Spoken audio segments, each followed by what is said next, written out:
Hello friends, good morning. जैसा कि मैं आज आप लोग को संज्ञा के बारे में बताऊंगा, जो कि आप लोग को संज्ञा के लिए नाउन इंग्लिश एंड हिंदी दोनों में ही अवेलेबल रहेंगे। इंग्लिश का ऑलरेडी हो चुका है, जो मैं अब हिंदी का डाल रहा हूँ। जैसा कि फर्स्ट में आते हैं संज्ञा। क्या है संज्ञा? उसे कहते हैं किसी व्यक्ति, वस्तु, स्थान आदि नामों को संज्ञा कहते हैं।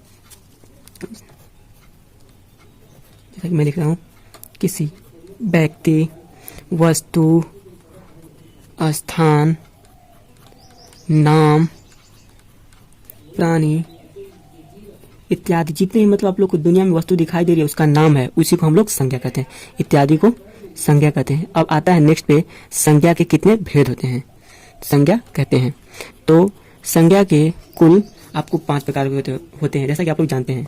तो संज्ञा के प्रकार, जैसा कि फर्स्ट में लिख रहा हूँ, व्यक्ति, वाचक, संज्ञा। अब नेक्स्ट पे आते हैं सेकेंड नंबर पर व्यक्ति। अब आएंगे हम सेकेंड नंबर पे जाति। जैसा कि जाति, वाचक, संज्ञा। अभी मैं लिखा रहा हूँ, इसके बाद सबका डिफिनेशन और एग्जाम्पल दूंगा। ओके गाइस, इंग्लिश में भी आप लोग को मिल जाएंगे, हिंदी स्टूडेंट के लिए हैं, जो हिंदी मीडियम से होंगे उसके लिए जाति होगी। अभी आपका हुआ समूहवाचक। समूह यानी कि जहाँ भीड़ हो उसी को समूह बोलते हैं, समुदाय हो, समूहवाचक संज्ञा। अब फोर्थ पे आते हैं द्रव्यवाचक संज्ञा।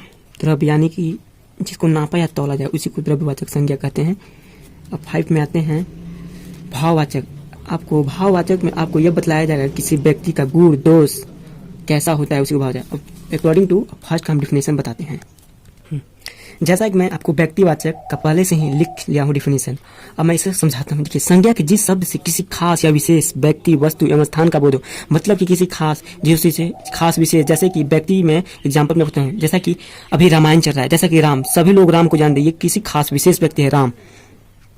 ओके, सेकेंड में आपको महात्मा गांधी। भली भांति महात्मा गांधी का ऐसा कोई शख्स नहीं होगा जो नहीं जानता होगा। तो ये क्या होगा हमारे, ये खास हुए, इन्हीं का जो खास नाम व्यक्ति, जवाहरलाल नेहरू, इंदिरा गांधी, सब व्यक्ति का नाम हो जाएगा ना, तो व्यक्तिवाचक संज्ञा में आएंगे, और जो कि किसी खास में। अब जैसा कि मैंने क्या बोला, किसी व्यक्ति। अब वस्तु का, वस्तु में आप लोग खुद समझ सकते हैं। वस्तु में जैसा कि एक कॉपी लाएंगे तो सभी को जान जाएंगे क्या है, कॉपी, कॉपी, पेन, ये सब वस्तु में आ जाएंगे। अब हम आगे स्थान, यानी कि हाँ, ऐसा स्थान जिसका खास होता है। स्थान में आप लोग जैसे कि पटना, मुंबई, दिल्ली, औरंगाबाद, डिस्ट्रिक्ट, जितने भी जिले जो नामी हो सभी लोग जानते हैं। जैसे कि पटना को हर लोग जानते हैं। सेकंड आपका हो जाएगा मुंबई, कलकत्ता, यानी कि खास नाम।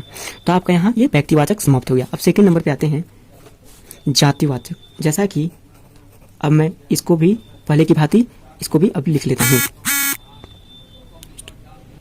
जैसा कि जातिवाचक मैं लिख कर रखता हूँ, आते हैं संज्ञा के जिस शब्द से संपूर्ण जाति का बोध होता हो या कराता हो तो उसे जातिवाचक संज्ञा कहते हैं। जैसा कि उदाहरण में हम लोग आते हैं जाति, जैसे कि जानवर की जाति में आजकल होते हैं। हम लोग एक गाय देखते हैं ना, तो या दूसरी गाय भी देखते हैं, जैसे कि किसी नाम है गाय का हीरा मोती, लेकिन सब लोग उसको क्या कहेंगे, गाय बोलेंगे। तो ये क्या गाय, पूरे जैसे भी काला, उजला, हरा, ब्लू, लेकिन ये गाय का प्रजाति का पूरे ही जाति का बोध कराता है, उसे गाय कहते हैं। जैसे कि बकरी हो गई, बकरी जो है अपनी पूरी जाति का बोध कराएगी एक बकरी के थ्रू, और अलग बकरी है तो उसे भी बकरी बोलेंगे, एक और अलग बकरी मिलेगी उजली तो उसे बकरी बोलेंगे। इसी प्रकार गाय का काला, उसे भी गाय बोलेंगे। कभी अलग अलग प्रकार के मिलेंगे, लेकिन उसका नाम क्या हुआ, गाय ही नाम है, ये जाति का कहलाता है। जैसा कि नेक्स्ट एग्जाम्पल में आते हैं, जैसा कि नेक्स्ट एग्जाम्पल है आपका लड़का और लड़की। जैसे कि लड़की में आपको बहुत तरह की मिलेगी, सीता हो गई, गीता हो गई, रीता हो गई, लेकिन ये सब क्या है, ये सब क्या है आपका, ये लड़की है, ठीक है। और इधर मिलेगा राम, पंकज, राहुल, ये सब क्या, ये सब लड़की का नाम होता है। क्या हम इसे, ये हमारे संज्ञा हो गए, लेकिन ये क्या का जाति का बोध करा रही है, लड़की जाति का बोध करा रहा है। ये लड़की है जो सीता रीता, ये लड़की जाति का बोध करा रही है, इसी कारण ये जातिवाचक दिया गया है, इसी को हम जातिवाचक कहते हैं। लड़का लड़की का बोध करा था, उसी प्रकार स्टूडेंट हो जाएंगे, ठीक है गाइस। जातिवाचक हो गया। अब नेक्स्ट में आते हैं समूहवाचक।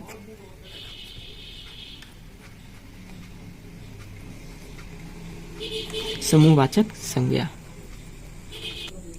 संज्ञा के जिस शब्द से किसी व्यक्ति, वस्तु का दल, समूह, समुदाय का बोध कराए। जैसा कि समूहवाचक जहाँ भीड़ हो पूरा, उसी प्रकार उसी को हम लोग समूह, दल बोलते हैं। जैसा कि हम लोग क्या एक जाते हैं स्कूल में पढ़ने के लिए, तो उसमें एक वर्ग होता है जिसे इंग्लिश में क्लास बोलते हैं। तो क्लास में किसका भीड़ होता है, स्टूडेंट का, जिसे हम लोग छात्र बोलते हैं। तो छात्र का वर्ग में भीड़, ये आपका क्या हुआ, छात्र। तो ये जाति हो गया, क्योंकि वस्तु जाति का हमको ये बोध करा रहा है। छात्र को, एक छात्र को बहुत सारे छात्र देंगे, क्या बोलेंगे, छात्र नहीं बोलेंगे, नाम तो नहीं, तो छात्र की जाति हो गया आपका, ये वर्ग, या वर्ग आपका समूह हो गया, ठीक है गाइज।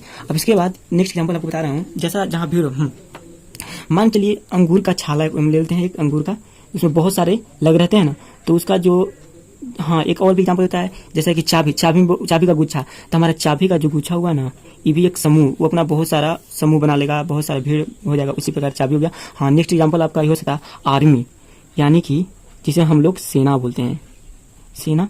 तो आर्मी उन लोग का भी झुंड में जाइएगा कहीं बॉर्डर पे, तो उन लोग का एक पूरा झुंड होता है, तो उसी वो हमारा जो एक ग्रुप में लोग मिलेंगे उसी को हम लोग समूहवाचक संज्ञा कहते हैं। वर्ग हो गया, सेना हो गया, चाबी का गुच्छा हो गया, अंगूर का गुच्छा हो गया, ये सब समूहवाचक संज्ञा कहते हैं। अब नेक्स्ट आपके हम द्रव्यवाचक में चलते हैं। जैसा कि मैं अब लिख चुका हूं, अब मैं इसको समझाता हूं। संज्ञा के जिस शब्द से किसी वस्तु को नापा या तौला जाए परंतु गिना नहीं जा सकता, यानी कि काउंट नहीं कर सकते हैं, किसी भी वस्तु को जिसे हम नाप या तौल सकते हैं, उसे ही द्रव्यवाचक संज्ञा कहते हैं। जैसे कि उदाहरण की ओर आते हैं, फर्स्ट क्या है, किसी वस्तु का निर्माण होता है।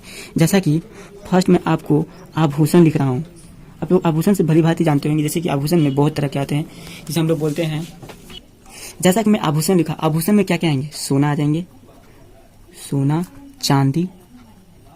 अब देखिए सोना से हमारे बहुत तरह के बनते हैं जो महिलाएं पहनती हैं, तो सोने के थ्रू और चांदी के थ्रू, यानी कि जो बनते हैं आभूषण के रूप में हमारे, क्या इसी के थ्रू ना बने थे, ये जो बन जाएंगे ये आपका जाति का रूप ले लेंगे।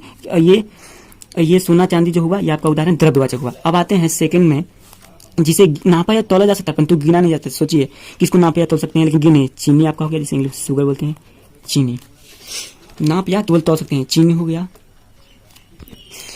चीनी, चावल, दाल, चना।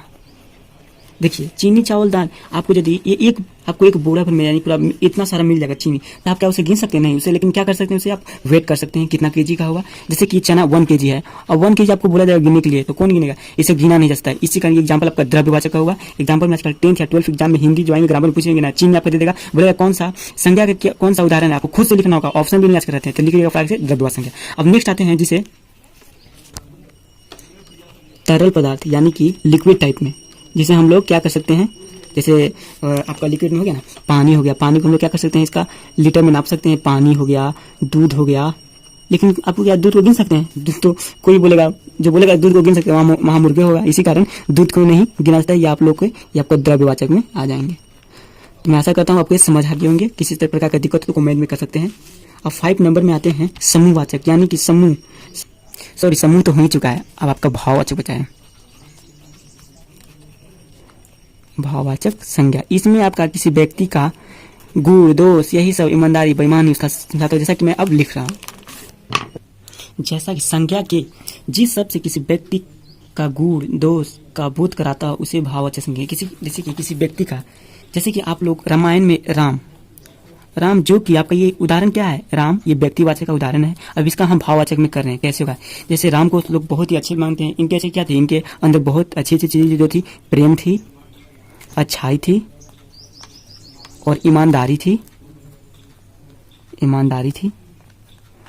ये किनके अंदर थी, राम के अंदर, और ये इनके क्या था, प्रेम, अच्छाई, ईमानदारी। इसी प्रकार राम आपका व्यक्तिवाचक हो गया और ये आपका भाववाचक, यानी कि भाव, यानी इसका करा रहा अंदर से फीलिंग, जिसे हम लोग बोलते हैं इमोशन। इनका प्रेम हो गया, अच्छाई हो गया, ईमानदारी। और व्यक्ति का आते हैं, किसी व्यक्ति का एग्जाम्पल लेते हैं, जैसे कि सोहन है, वो अपने क्लास में हमेशा ना उसका अच्छे दोस्तों के साथ संगत नहीं है, तो उसे लोग क्या क्या कहेंगे, इसका संगत खराब है, वो हमेशा लड़ता है दोस्तों के साथ, तो उसे लोग बोलेंगे लड़ाकू, बोलेंगे उसे, बोलेंगे वो हमेशा किसी चीज में बेईमानी करता है, बेईमानी। ओके गाइस, वो अच्छा नहीं है, यानी कि देखने में भी अच्छा नहीं लगता हो, तो कुरूप लोग बोलेंगे, जिसका उसका बेचारा का मजाक उड़ जाएगा, यानी कि कुरूप। तो आप लोग के भाववाचक अपना कंप्लीट हो गया, यहाँ से आपका द एंड होता है गाइस। ओके गाइस, अब आप लोग एग्जाम में जैसा कि आएगा कि दोनों में डिफरेंट बताने के लिए द्रव्य और भाववाचक, द्रव्य आराम से बताते हैं, इसमें क्या चावल, दाल, ये सब, इसका उदाहरण आप लोग खुद लेंगे, संज्ञा जिससे किसी वस्तु को नापे या तौला जाता है, यानी कि द्रव्य में हम लोग तौल सकते हैं। लेकिन यही भाववाचक में बोलेगा, इसमें हम लोग नापे तौल सकते हैं नहीं, इसका कंसेप्ट ही बहुत अलग है। तो ये इसमें और इसमें आप डिफरेंट खुद से लिख सकते हैं, एग्जाम्पल देकर, आपका डिफिनेशन देकर। इसी प्रकार हम लोग नेक्स्ट आते हैं आपको व्यक्ति और जातिवाचक में। जैसे आता है व्यक्ति क्या, किसी खास व्यक्ति, इसमें जैसे राम, महात्मा गांधी, कॉपी पेन, पटना, मुंबई, ये व्यक्ति हो गया। लेकिन जाति में गाय बकरी। तो ठीक है फ्रेंड्स, ये आप लोग खुद से कर सकते हैं। एंड देखने के लिए वेरी थैंक्स फॉर मच।